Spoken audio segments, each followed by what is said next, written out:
président de la République, Félix Tshisekedi, a prononcé son discours ce mercredi à la 79e Assemblée générale des Nations Unies. Du haut de la tribune des Nations Unies, Félix Tshisekedi a brossé plusieurs points dont l'agression rwandaise à la RDC. Le sit-in des membres de partis politiques de l'opposition et des mouvements citoyens organisés ce jour a vécu devant le palais de la justice. Les manifestants exigent auprès des autorités la libération des opposants politiques arrêtés arbitrairement par le pouvoir en place. À la conférence de presse d'après-match des Léopards U20, le sélectionneur Guy Boukassa fait savoir que ces poulains peuvent se rattraper de leur retard ce jeudi face au Tchad et le samedi face à la Guinée équatoriale.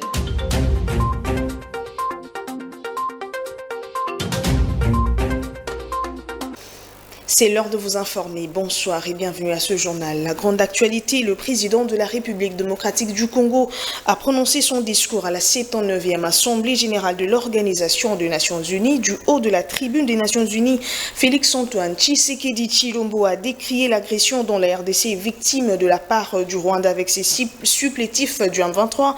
Il a à cet effet appelé la communauté internationale à sanctionner les agresseurs de son pays, cela en vue de participer aux efforts de la restauration de la souveraineté nationale du Congo. Ida Malouba et Patrick Issocine, ce reportage.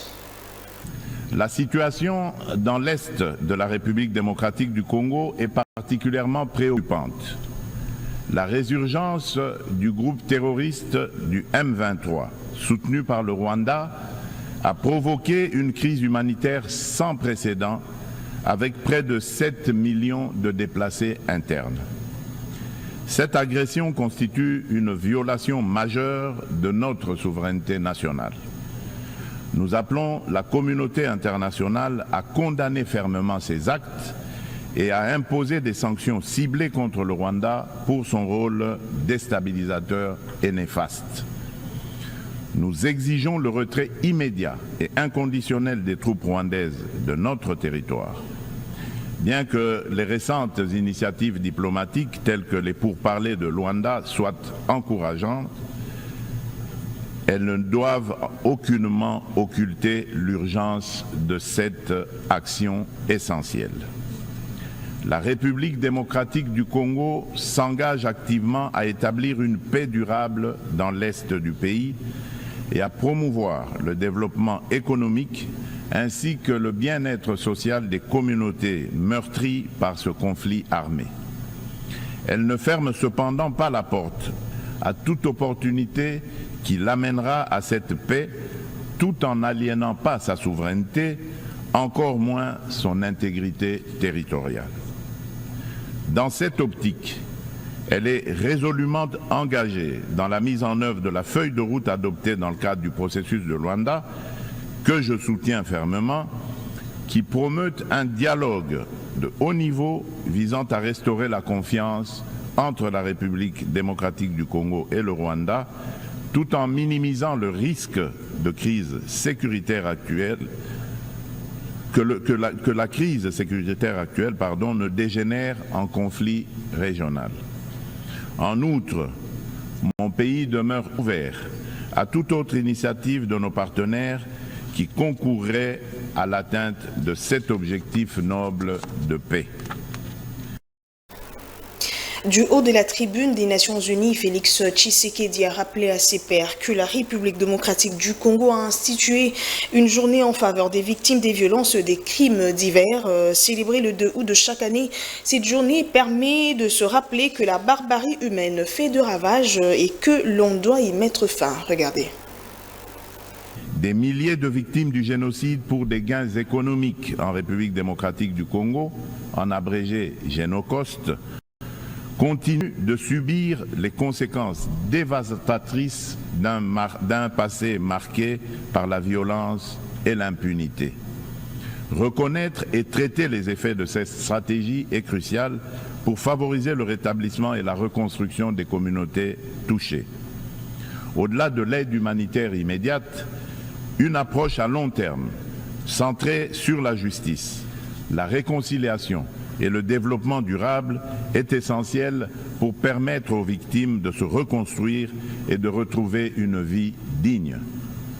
C'est pourquoi le gouvernement de la République démocratique du Congo a décidé d'institutionnaliser la journée du 2 août, journée du Génocost, dédié aux victimes des crimes odieux perpétrés par des rebelles soutenus par des multinationales et des États de la région.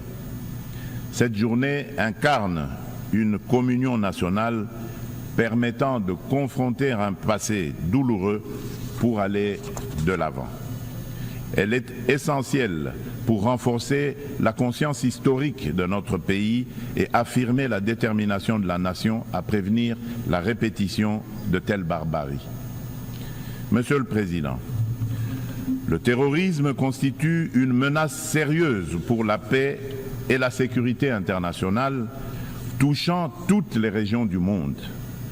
Après avoir sévi en Asie, en Europe occidentale et en Amérique du Nord, ce fléau semble désormais s'enraciner en Afrique. En tant que membre de la coalition mondiale contre l'État islamique, la République démocratique du Congo exhorte les Nations unies à intensifier leurs actions pour mettre en œuvre les recommandations de cette organisation, notamment dans le cadre du processus d'Aqaba. Gardons ce chapitre sur le plan environnemental. Le président de la République a vanté les atouts de la République démocratique du Congo en tant que pays solution dans la lutte contre le réchauffement climatique, d'où cet appel lancé à la communauté internationale d'apporter son soutien à la RDC pour l'aider à jouer pleinement son rôle. Patrick Issot. Au registre des réponses mondiales aux défis climatiques et la promotion des énergies renouvelables, la République démocratique du Congo, qui a déjà affirmé son engagement en faveur d'une action climatique ambitieuse, souligne l'importance cruciale d'un soutien financier et technique accru afin de renforcer ses efforts pour atteindre les objectifs de l'accord de Paris. Riche en biodiversité et en ressources naturelles, la République démocratique du Congo se positionne comme un acteur clé dans la lutte contre le changement climatique. Les initiatives engagées pour réduire les émissions de gaz à effet de serre se concentrent sur 4 secteurs stratégiques: l'agriculture, la foresterie, l'énergie et la gestion des déchets. Des réformes structurelles sont actuellement mises en place pour inverser la déforestation et améliorer l'accès à une énergie propre, témoignant ainsi de l'engagement déterminé du gouvernement en faveur de la préservation des ressources naturelles et de la transition écologique. Concernant la valorisation des forêts tropicales, un tournant majeur a été franchi à Bali en novembre 2022, en Indonésie, avec l'adoption de la déclaration conjointe sur la coopération autour de la forêt tropicale et l'action climatique signée par le Brésil, l'Indonésie et la République démocratique du Congo. Cette avancée témoigne d'une volonté politique collective d'utiliser les forêts comme levier pour un développement durable. L'Alliance trilatérale pour la coopération sur les forêts tropicales, créée à cette occasion, constituera un cadre pour relever les défis liés à la biodiversité et proposera des solutions pour les marchés de crédit carbone, tout en veillant au respect des droits des peuples autochtones. Par ailleurs, dans le cadre des enjeux liés à l'environnement et au réchauffement climatique, il est essentiel de souligner la tenue du 2e sommet des 3 grands bassins forestiers tropicaux du monde, à savoir l'Amazonie, le Congo et le Bornéo-Mékong, qui s'est tenu du 26 au 28 octobre 2023 à Brazzaville, en République du Congo. Cette initiative africaine, portée par le président Denis Sassou Nguesso, vise à mettre en œuvre, dans le cadre de la décennie des Nations Unies pour la restauration des écosystèmes, la première coalition mondiale dédiée à la restauration de 350 millions d'hectares d'écosystèmes terrestres et aquatiques. Tout à fait autre chose. La France reste disposée à renforcer son partenariat avec la République démocratique du Congo. Le nouvel ambassadeur de la République française en RDC l'a dit au président du Sénat. Rémi Maréchaux et Jean-Michel Sama-Lukonde ont passé en revue les principales priorités qui en découleront. C'était au cours d'une audience tenue le mardi 24 septembre 2024 au Palais du Peuple. On fait le point avec Patrick Issot. Nouvel ambassadeur de France à RDC, Rémi Maréchaux, a été reçu par le président du Sénat, Jean-Michel Sama-Lukonde. Cette rencontre a permis au speaker de la Chambre haute du Parlement congolais de passer en revue les principales priorités de son institution. Le nouveau diplomate français a réaffirmé la disponibilité de son pays à renforcer le partenariat qui existe déjà entre la France et la RDC, surtout à comprendre les priorités. J'entreprends des contacts, des visites de courtoisie avec les dirigeants des principales institutions de la République démocratique du Congo pour comprendre quelles sont leurs priorités et savoir dans quel domaine la France et la République démocratique du Congo peuvent le mieux coopérer. Donc je suis très reconnaissant au président du Sénat de m'avoir consacré aujourd'hui beaucoup de temps, de m'avoir expliqué quelles étaient les priorités de son institution dans la foulée du discours qu'il a prononcé à l'ouverture de la session parlementaire. Donc il a juste détaillé aujourd'hui tout ce qu'il avait dit précédemment devant la représentation nationale sur les priorités du Sénat et les priorités de la session parlementaire qui vient de s'ouvrir. Le nouvel ambassadeur français en RDC compte multiplier ses contacts, question de chercher à renforcer la coopération entre les pays de Lumumba et la France. Il s'agit d'un premier contact, il y en aura d'autres. Et je lui ai réaffirmé de mon côté la disponibilité de mon pays à renforcer le partenariat qui existe entre la France et la RDC.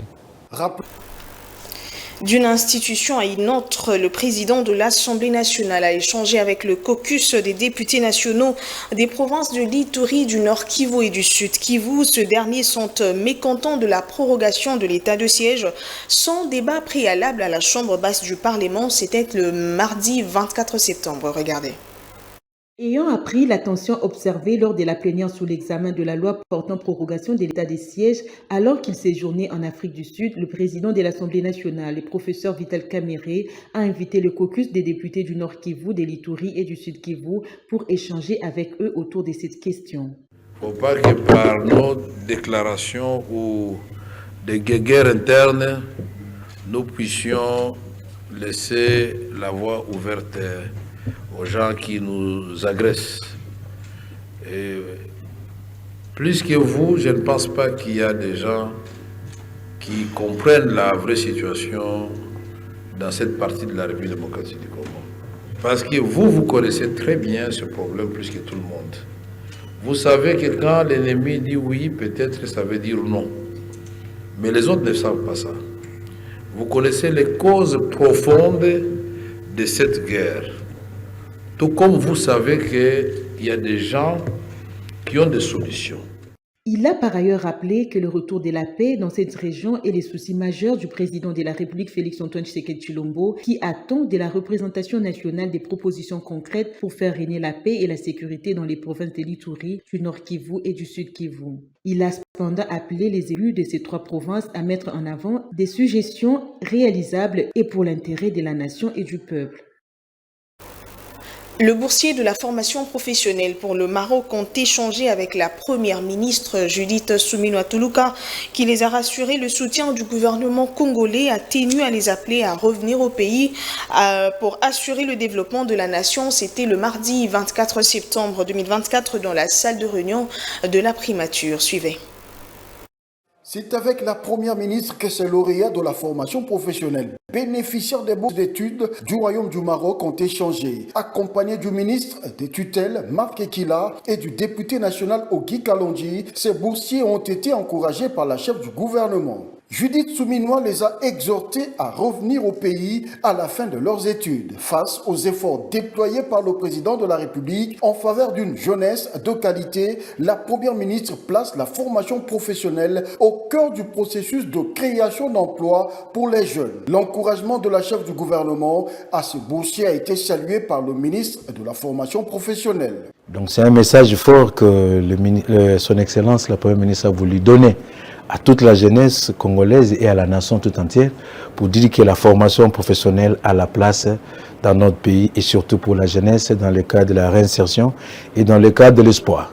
Parce que dans notre pays, on ne pouvait pas imaginer qu'avec la formation professionnelle, on pouvait avoir des bourses d'études. 27 autres bourses d'études pour l'Algérie et 10 pour le Maroc sont en attente, toujours au bénéfice des jeunes, a souligné Marc Ekila. Le gouvernement sera là, le gouvernement continue de se battre pour obtenir les bourses à faveur de nos apprenants, de nos jeunes. Il y a encore 27 autres qui sont en attente pour l'Algérie et 10 autres pour le Maroc. Donc nous continuons ces combats-là pour hisser très haut la formation professionnelle dans notre pays avec la vision du président de la République et de la première ministre. L'une des bénéficiaires de cette bourse a encouragé les jeunes à embrasser avec fierté les formations à caractère professionnel pour être utiles à la société. Je les conseille de continuer à continuer leur métier professionnel parce que nous voilà, nous ici, on était autrefois sans espoir. Mais aujourd'hui, nous avons donné tout ce que nous avons. Et on a donné tout ce qu'on avait. On s'est donné à fond dans ces métiers. Et aujourd'hui, on a obtenu des bourses pour aller étudier au Maroc. En tout cas, je les conseillerais de venir et de continuer leur métier. Notons que la formation professionnelle est considérée comme un levier du développement de la RDC. L'actualité, c'est aussi cette information. Des membres des partis politiques de l'opposition et des mouvements citoyens ont organisé un sit-in ce mercredi 25 septembre 2024 devant les palais de justice à Kinshasa. Ils ont ensuite remis un mémo au ministère de la Justice. Ce manifestant exige la libération des opposants politiques arrêtés arbitrairement par le pouvoir en place. Rachel Adasaliwala. Les forces politiques et sociales ont exprimé leur indignation face à la vague d'arrestations et des détentions arbitraires des activistes de la société civile et d'opposition politique, ainsi que la restriction des libertés fondamentales. Ils ont écrit dans ce mémorandum que le ministre d'État de la Justice a réceptionné au nom du gouvernement. Nous demandons la justice, que nos frères, les amis de nous allons mener une opposition républicaine. Il n'y a pas de problème. Le ministre d'État de la Justice a promis aux manifestants que leur mémo sera étudié et qu'il reviendra vers eux pour la suite.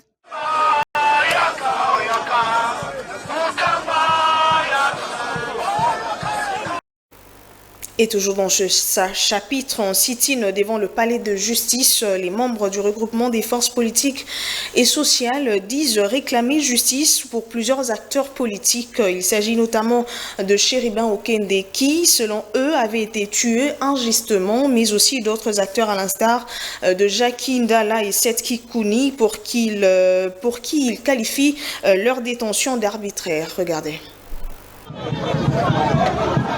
Pour le député honoraire Adolphe Ndombassi, il est inadmissible de rester sous silence face à toutes les injustices qui se commettent, surtout à l'égard des opposants. Nous réclamons aussi justice pour l'honorable Chéribin Okende qui a été tué injustement. Vous savez comment les choses se sont passées. Il a été invité, convié à la Cour constitutionnelle et malheureusement il a été retrouvé criblé de balles. Nous demandons justice pour Chéribin Okende. Mais nous demandons aussi justice pour un cas choquant. Celui de l'opposant politique Jackie Ndala, qui s'est fait violer dans les geôles de l'ANER. Il s'est fait sodomiser. Un acte inacceptable dans ce pays qui se dit démocratique. En ce moment, nous posons la question. Seth Kikouni, qui se trouve à l'ANER, subit quel genre de supplice en ce moment? Ainsi, nous demandons à la République démocratique du Congo d'apporter justice. Ce militant de la Lucha demande la libération immédiate de ses collègues activistes et des opposants politiques jusqu'à présent incarcérés. Ils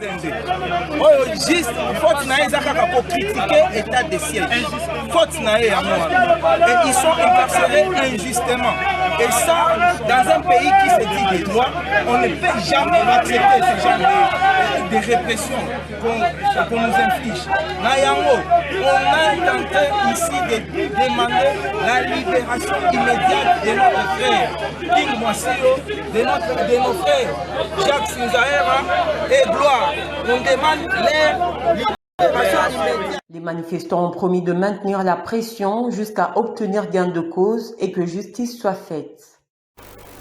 Reportage signé Ida Malobaka-Songo et la responsabilité de maintien en état des hélicoptères de combat de la MONUSCO est assurée par une femme, la capitaine Sabrina Binte Islam, qui est arrivée en mars de cette année, assure avec brio cette tâche. Elle travaille sans relâche avec les équipages et les ingénieurs pour permettre à tous ces engins volants d'assurer leur mission en toute sécurité. Zoom sur Sabrina Binte Islam, capitaine du contingent Bangladeshi. Patrick Isso. Elle s'appelle Sabrina Binte Islam. Elle est capitaine et originaire du Bangladesh. Le capitaine Sabrina Binte Islam est arrivé en République démocratique du Congo au mois de mars de cette année 2024. Son travail, assurer la sécurité des hélicoptères de combat de la MONUSCO en travaillant avec les équipages et les ingénieurs. I work with the flight crews and maintenance engineers. Travaille avec les équipages et les ingénieurs de maintenance pour effectuer les tâches programmées, résoudre les problèmes techniques et assurer la sécurité de tous les hélicoptères. Je tiens également à jour les dossiers relatifs aux activités de maintenance. Mon principal objectif est de veiller à ce que mes 3 hélicoptères soient opérationnels et prêts à partir en mission. Nous sommes disponibles 24 heures sur 24, 7 jours sur 7 pour tout soutien demandé par les autorités supérieures. Le capitaine Sabrina Binte Islam fait savoir que le travail qu'elle réalise est crucial, surtout pour le maintien de la paix et la protection des civils. Ces hélicoptères doivent toujours être opérationnels. Ce travail lui donne un but. This support is crucial. Ce soutien est crucial pour le maintien de paix, l'aide aux personnes et la protection des civils qui sont les points clés du mandat de la MONUSCO. Faire partie d'une équipe qui soutient la paix mondiale et les efforts humanitaires me donne de la fierté et un but. Savoir que mon travail a amélioré la vie des habitants de la RDC est incroyablement gratifiant. Comme quoi, la femme peut dépasser ses limites en brisant le plafond de verre, en donnant les meilleurs d'elle dans des fonctions autrefois assurées par les hommes. Doit-on parler de la terreur qui reprend surface à Kinshasa? On n'en est peut-être pas encore là, mais selon la police du commissariat de l'Antier, les 2 détenus ont bénéficié de la dernière libération de la prison de Makala, ont agressé un monsieur vers Ndolo. L'un d'eux a été arrêté et se trouve au commissariat de la police de l'Antier. Le récit est de Bénédicte Ténéama. Plus de 1600 détenus ont été libérés le 22 septembre 2024. Les libérations à la prison centrale de Makala à Kinshasa font partie d'une opération de réduction de surpopulation carcérale lancée en juillet en République démocratique du Congo. Malheureusement, certains de ces ex-détenus reviennent à leur vie d'avant. Mardi soir, un monsieur aurait été agressé par ces ex-détenus. À en croire le service de renseignement commissariat de la commune de l'Antsele qui a mis la main sur l'un d'entre eux.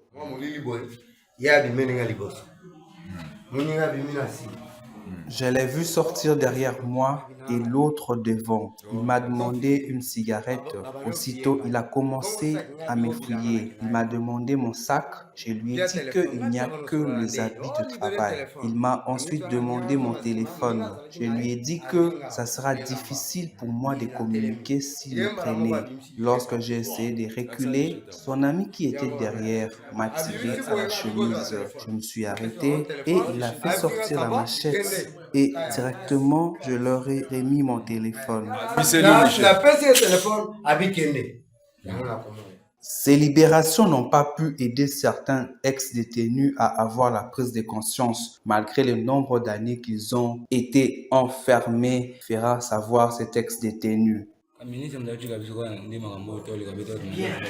viens de sortir de la prison. La machette appartient à mon ami derrière. On m'avait arrêté parce que j'avais agressé une personne. J'ai fait 1 année et demie dans la prison. C'est grâce au ministre que je suis sorti de la prison.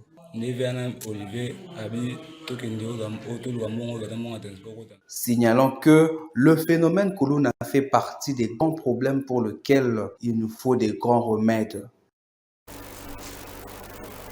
Dernière ligne droite pour l'élection au sein de l'Union nationale des caméramens du Congo. Pour la candidature du ticket gagnant à la tête de l'UNCC, Merlin Kamalando appelle les preneurs des vues à voter pour lui afin de redonner l'image de ce dernier. Reportage signé Rachel Adasaliwala et Siambavou. Plus que quelques jours avant l'élection au sein de l'Union nationale des caméramens du Congo, Merlin Kamalandoa explique ici les pourquoi de l'appellation ticket gagnant. Convaincu que les élections qui sont prévues ce 29 septembre, nous allons la remporter parce que nous avons une vision claire, une vision déterminée de redorer l'image du caméraman congolais. Raison pour laquelle nous, ticket gagnant pour les renouveaux de l'UNCC, nous sommes dit qu'il faut aller aux élections d'une manière, pas d'une manière dispersée. Nous sommes constitués comme ticket gagnant pour redorer l'image du caméraman congolais. Il a par ailleurs donné les grandes lignes de sa mission une fois aux affaires. Une fois aux affaires, nous voulons donner à un caméraman congolais, encore une fois de plus, l'avantage d'exercer son métier. Vous savez, le métier de caméraman aujourd'hui, c'est un métier déprimé, c'est un métier délaissé. Nous, nous sommes dignes, il faut redorer l'image du caméraman congolais. Une fois le ticket gagnant aux affaires, nous allons faire de sorte que tous les caméramans recouvre sa noblesse. Nous allons faire de sorte que le métier de caméraman soit un métier vraiment considéré, un métier qui sera vraiment valorisé pour le professionnalisme de l'audiovisuel en RDC. Ce ticket gagnant invite tous les caméramans à voter pour eux. Nous invitons tous les caméramans œuvrant en République démocratique du Congo de faire confiance au ticket gagnant. Les élections sont prévues le 29. Venez voter utile. Et voter utile, c'est voter ticket gagnant pour les renouveaux de l'UNCC. Ici est de noter que c'est ce 29 septembre 2024 que l'équipe dirigeante de l'Union nationale des caméramans du Congo sera connue à l'issue d'une élection libre et transparente. En sport, les Léopards U20 de la RDC ont la possibilité de rattraper leur retard ce jeudi face au Tchad et le samedi face à la Guinée équatoriale. C'est ce que pense le sélectionneur des U20 de la RDC après la défaite face au Diable Rouge de la République du Congo. Guy Boukassa l'a dit lors de la conférence de presse d'après-match le mardi 24 septembre 2024 à Brazzaville. Regardez. Je préfère retenir la deuxième mi-temps. C'est prometteur.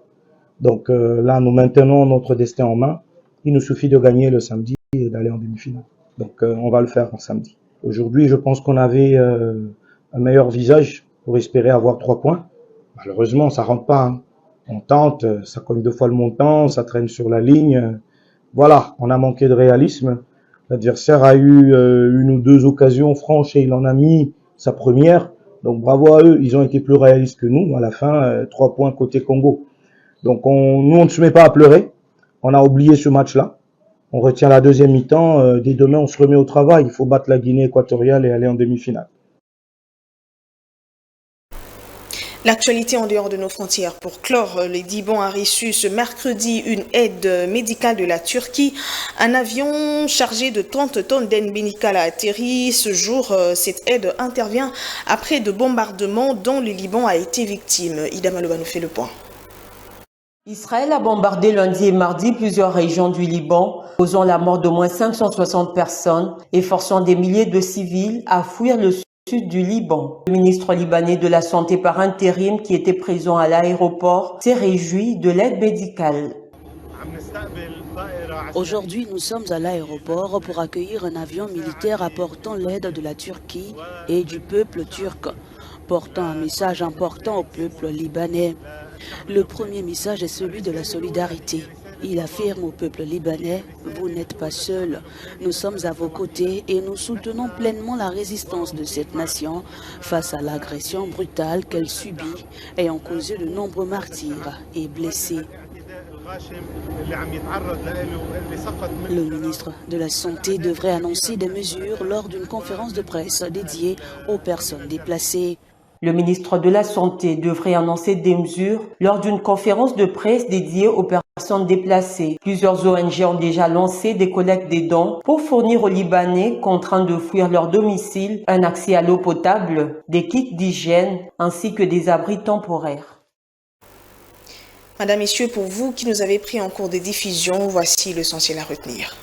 Le président de la République, Félix Tshisekedi, a prononcé son discours ce mercredi à la 79e Assemblée générale des Nations Unies. Du haut de la tribune des Nations Unies, Félix Tshisekedi a brossé plusieurs points dont l'agression rwandaise à la RDC. Le sit-in des membres de partis politiques de l'opposition et des mouvements citoyens organisés ce jour a vécu devant le palais de la justice. Les manifestants exigent auprès des autorités la libération des opposants politiques arrêtés arbitrairement par le pouvoir en place. À la conférence de presse d'après-match des Léopards U20, le sélectionneur Guy Boukassa fait savoir que ces poulains peuvent se rattraper de leur retard ce jeudi face au Tchad et le samedi face à la Guinée équatoriale.